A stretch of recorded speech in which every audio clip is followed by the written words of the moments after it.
നമസ്തേ, നമസ്കാരം. അപ്പോൾ Indian two എന്ന് പറയുന്ന ആ ഒരു ചിത്രത്തിന്റെ വിശേഷങ്ങളുമായിട്ടാണ് വന്നിരിക്കുന്നത്. തീർച്ചയായിട്ടും ഇന്ത്യൻ ടു എന്ന് പറയുന്ന ആ ഒരു ചിത്രം ബിഗ് സ്ക്രീനിൽ എത്താൻ ഇനി ഏതാനും മണിക്കൂറുകൾ മാത്രം ബാക്കി. തീർച്ചയായിട്ടും പ്രേക്ഷകരുടെ കട്ട കാത്തിരിപ്പാണ് ഈ ഒരു ചിത്രം.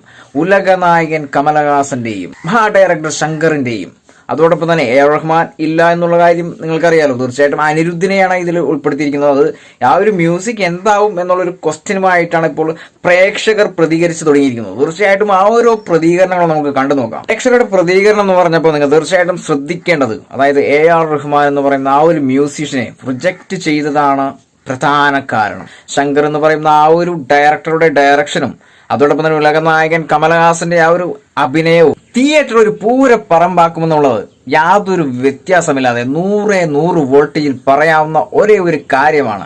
കാരണം എന്താണെന്നല്ലേ, കാരണം ഈ ഓരോ